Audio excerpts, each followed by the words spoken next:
네, 오늘 같이 나눌 말씀은 베드로전서 2장 4절부터 10절 말씀입니다. 제가 봉독해 올리도록 하겠습니다. 베드로전서 2장 4절부터 10절입니다.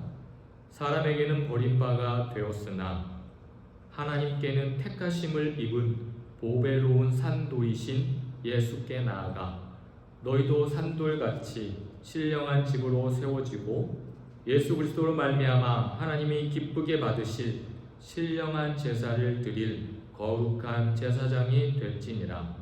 성경에 기록하였으되 보라, 내가 택한 보배로운 모퉁이 돌을 시온에 두노니 그를 믿는 자는 부끄러움을 당하지 아니하리라 하였으니, 그러므로 믿는 너희에게는 보배이나 믿지 아니하는 자에게는 건축자들이 버린 그 돌이 모퉁이의 머릿돌이 되고 또한 부딪히는 돌과 걸려 넘어지는 바위가 되었다 하였느니라. 그들이 말씀을 순종하지 아니하므로 넘어지나니 이는 그들을 이렇게 정하신 것이라.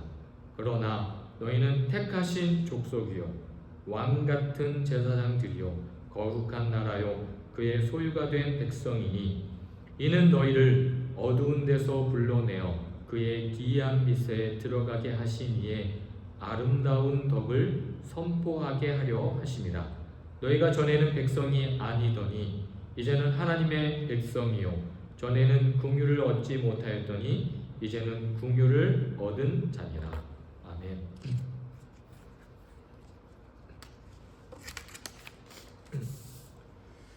우리는 계속해서 성전 설교 시리즈를 말씀을 나누고 있습니다.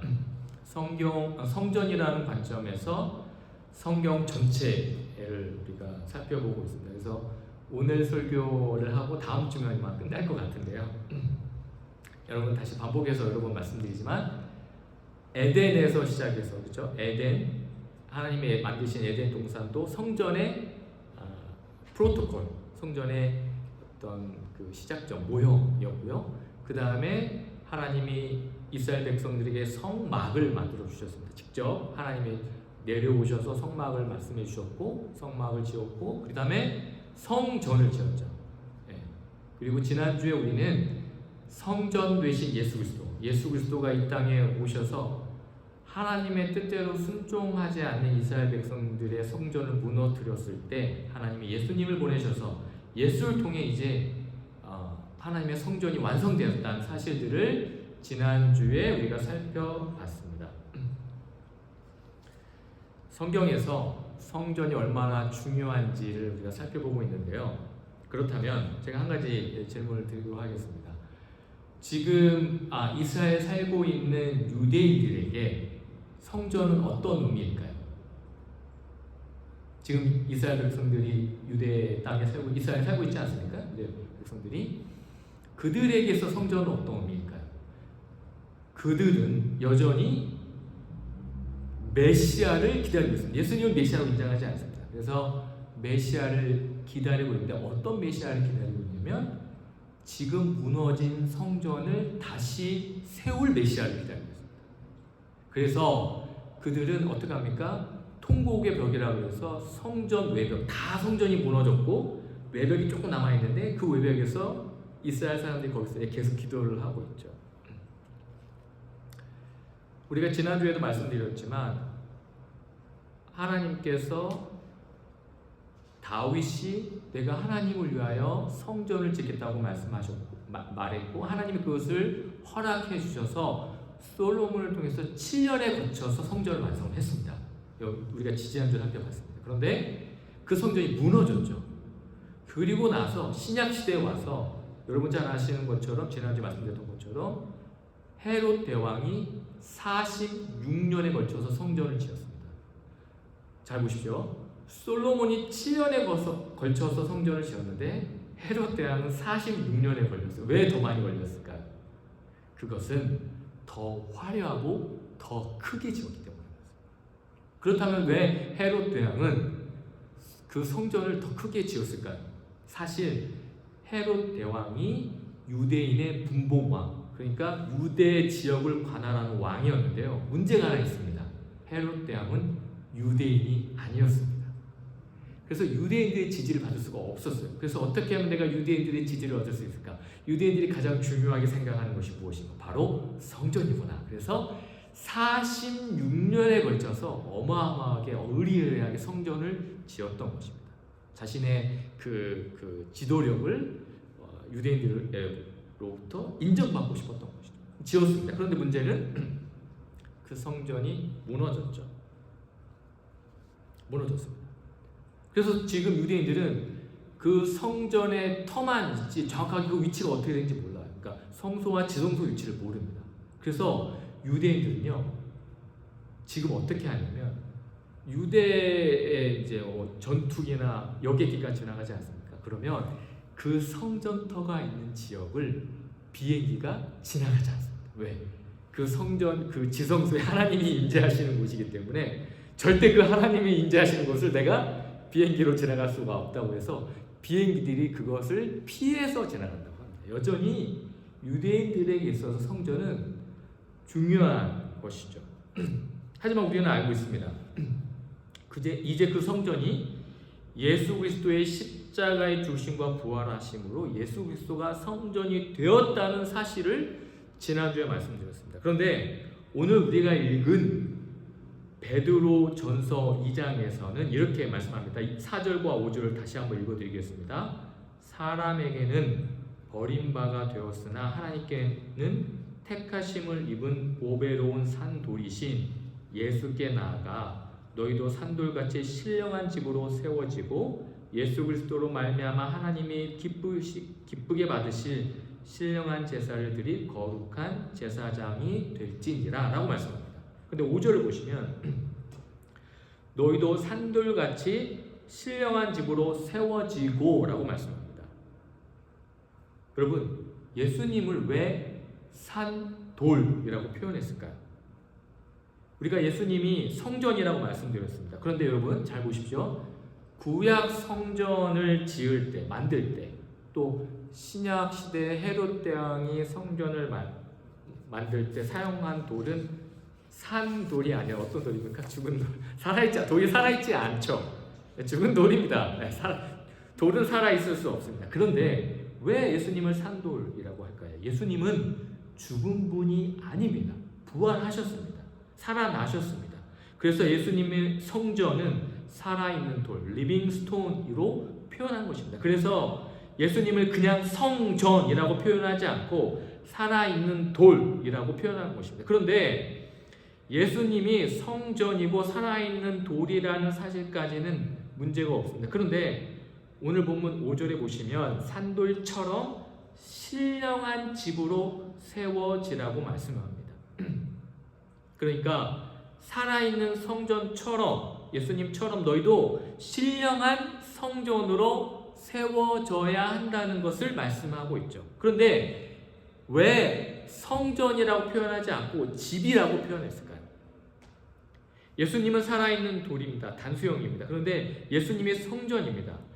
의도적으로 신령한 집으로 표현한 이유는 성도 각 개인 한 명 한 명이 함께 모여 공동체를 이루고 그 이룬 공동체에 하나님의 이 임재하시며 그 교회가 무엇이 됩니까? 성전이 되기 때문이라는 거죠. 예배당, 이 건물이 성전이 아니라 우리가 하나님의 구원받은 백성들이 모여 하나님을 찬양하고 예배하는 이 교회가 성전이기 때문이라는 거죠. 그래서 하나님의 신령한 집으로 세워져야 한다고 오늘 본문에서 말씀하고 있습니다. 예수 그리스도를 믿는 믿음의 공동체가 성전이 되는 것입니다. 그렇다면 이 성전된 공동체가 바라봐야 할 것이 무엇일까요? 성전된 공동체가 바라봐야 할 것이 무엇일까요? 오늘 본문에서 예수님을 또 무엇이라고 표현합니까? 모퉁이 돌이라고 표현합니다. 모퉁이 돌. 여러분, 모퉁이 돌은요 성전의 어떤 모형이에요. 가장 기초가 되는 겁니다. 그 모퉁이 돌을 시작으로 성전을 지어가는 거죠. 그래서 우리가 예수 그리스도를 바라봐야 되는 것입니다. 예수 그리스도를 믿고 예수 그리스도를 바라보는 믿음의 공동체가 바로 성전이 되어 가는 것이죠.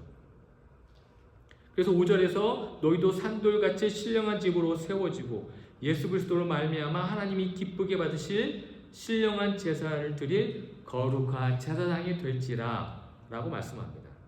그러니까 신령한 제사를 드릴 거룩한 제사장이 되어야 한다고 말씀합니다. 여러분, 왜 여기서 제사장 이야기가 나왔을까요? 우리가 에덴 동산을 다시 한번 생각해 볼 필요가 있는데요. 제가 여러 번 반복해서 말씀드렸습니다.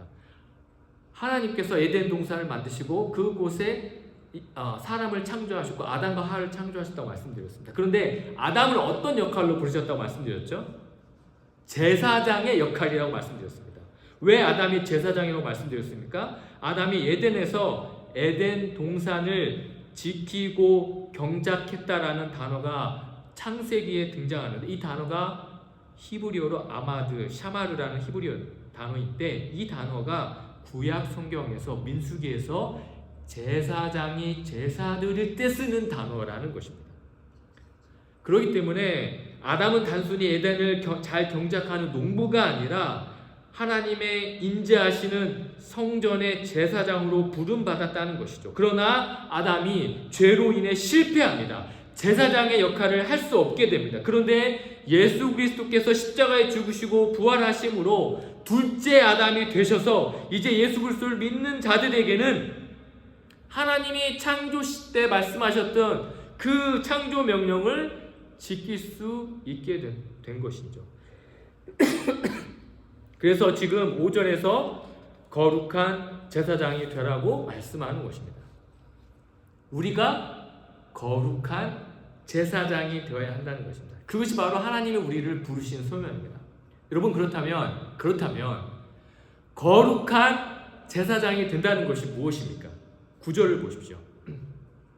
9절을 보시면 이렇게 말씀합니다. 그러나 너희는 택하신 족속이요 왕같은 제사장들이요 거룩한 나라요 그의 소유가 된 백성이니 이는 너희를 어두운 데서 불러내어 그의 기이한 빛에 들어가게 하신 이의 아름다운 덕을 선포하게 하려 하심이라. 9절에서 여러분들이 주목해야 될 단어는 뭐냐면요, 이는이라는 단어입니다. 이는이라는 단어는요, 영어 성경으로 that you may 라고 번역된 단어입니다. 그러니까 목적의 의미를 가지고 있어요. 그러니까 하나님이 우리를 거룩한 제사장으로 부른 목적이 있는데, 그 목적은 아름다운 덕을 선포하게 하려는 것이라는 말씀입니다.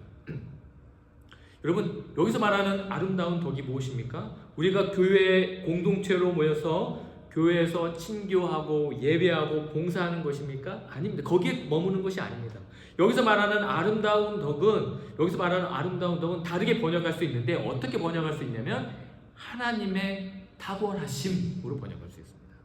여러분, 하나님의 탁월하심이 무엇입니까? 바로 하나님이 죄인된 우리를 구원하시고 하나님의 거룩한 성전으로 만들어 주신 것이 바로 하나님의 탁월하심이죠. 따라서 아름다운 덕이라는 것은 바로 하나님의 복음이라는 것입니다. 우리가 바로 하나님의 복음을 전하는 자로 부름을 받았다는 것이죠. 단순히 교회에서 봉사하고 예배드린 자로 부름받은 것이 아니라 내 삶에서, 내 상황에서 하나님의 제사장이 무엇인지를 보여주며 복음을 증거하는 삶으로 부름을 받았다는 것이죠. 그런데 문제는 이 일이 쉽지 않다는 것입니다. 여러분, 하나님의 그 탁월하심, 하나님의 그 복음을 증거하는 삶이 쉽습니까? 어렵습니다. 아름다운 덕이 내 안에 풍성하게 흘러 넘쳐야 되는데 그러지 못할 때가 우리는 많이 있어요. 어떻게 해야 내가 거룩한 하나님의 성전으로 아름다운 덕을 드러내며 살 수 있을까요? 사랑하는 성도 여러분, 보름달이 되면 달빛이 비춰집니다. 여러분, 달이 스스로 빛납니까? 아니죠. 태양빛을 받고 그 태양빛을 반사해서 빛을 비춰주는 겁니다. 마찬가지입니다. 우리도 마찬가지예요. 우리가 애써 하나님의 영광을 만들어내는 것이 아니라는 것이죠. 그리스도라는 의의 태양을 바라보고 그분의 말씀 안에 거할 때 우리가 어느새 그 빛을 세상에 비추는 살아있는 성전이 되는 것입니다. 그래서 우리가 말씀을 묵상하며 기도하며 빛의 근원 되신 예수 그리스도께 매일매일 연결된 사람의 그 시간을 가져야 하는 것입니다. 말씀이 우리를 자라게 하고 자라난 성전은 세상 속에서 아름다운 곧 복음을 드러내게 되는 것이죠. 우리는 다시 창세기에서 하나님이 명령하신 그 명령을 기억해야 되는데요. 하나님께서 인간을 창조하시고 나서 인간에게 뭐라고 명령하셨죠? 생육하고 번성하라 라고 말씀하셨습니다. 근데 여기서 생육하라라는 동사를요 70인역 번역본에는 헬라어로 뭐라고 번역했냐면 이 단어를 창세기에서 아욱사노라는 헬라어로 번역되는데 무슨 단어냐면 그게 자라다, 성장하다라는 단어예요. 그런데 이 단어가 우리가 오늘 읽지 않았지만 베드로전서 2장 2절 제가 읽어드리겠습니다. 그 2장 2절에서 어떻게 번역되었냐면요. 잘 들어보세요. 베드로전서 2장 2절입니다.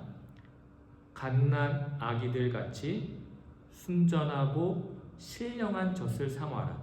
이는 그로 말미암아 너희로 구원에 이르도록 자라게 하려 함이라. 여기서 자라게 하려 함이라라는 단어가 창세기의 생육하다라는 단어 같은 단어예요. 그러니까 무슨 말입니까? 신령한 젖을 사모하라는 말씀에서 사용되었습니다. 여러분 갓난아기들이요 배고프면 젖을 달라고 울어대죠. 그 울 때 어떻게 웁니까? 자기의 온 힘을 다해서 웁니다. 밥을 먹어야 하기 때문에 자기의 온 힘을 다해서 울어요. 예. 그래야 얻어먹기 때문에 마찬가지입니다. 그 간절함으로 젖을 먹는 거죠. 베드로전서 2장 2절에서 말씀하는 그 신령한 젖이 무엇입니까? 말씀입니다. 그러니까 창세기에서 하나님이 명령하시는 생육하라는 말씀이 신약에 와서 우리에게 어떻게 적용되는 것입니까? 우리가 생육해야 되는데 자라야 하는데 말씀으로 우리가 자라지 못하면 결코 하나님이 말씀하신 거룩한 제사장이 되지 못한다는 뜻입니다. 뿐만 아닙니다. 예배소서 2장 21절에는 또 이렇게 말씀해요.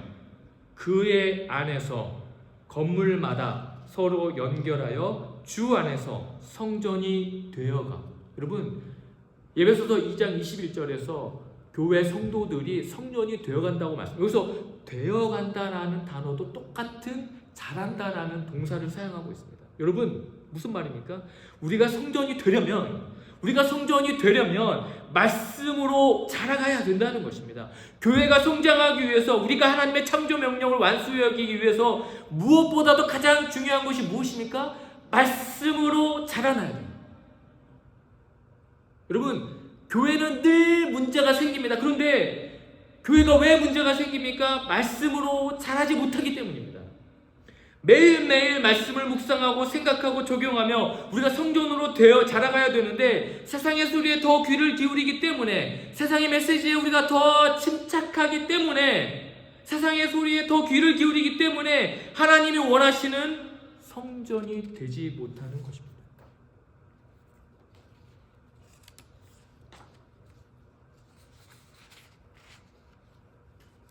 여러분 우리가 왜 이곳에서 교회로 존재해야 됩니까? 여러분 우리 교회의 특징이 무엇이라고 할 수 있을까요? 우리가 다른 사람들에게 또 세상 다른 분들에게 우리 교회 오세요. 우리 교회 오셔서 같이 신앙생활 합시다. 그러면 그 코리안 펠로십 처치의 특징이 뭡니까? 그럼 우리가 뭐라고 대답할 수 있을까요?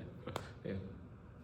제가 설교를 준비하면서 고민하면서 기도하면서 생각했던 건 뭐냐면 오늘 우리에게 주신 말씀처럼 우리 교회 각 성도 한 사람 한 분이 말씀으로 자라간다면 우리 교회가 성전이 된다는 것이죠.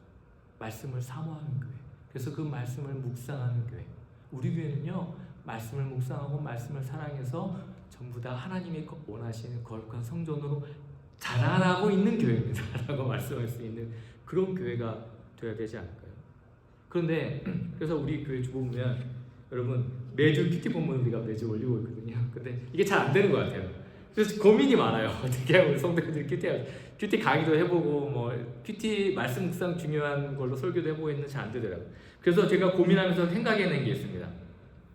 이제 다음 주에 성전 설교 시리즈가 끝나면 그 다음부터 우리 교회 특징을 살아내는 교회가 되기 위해서 뭘 생각을 했냐면 일주일에 한 절 묵상하기.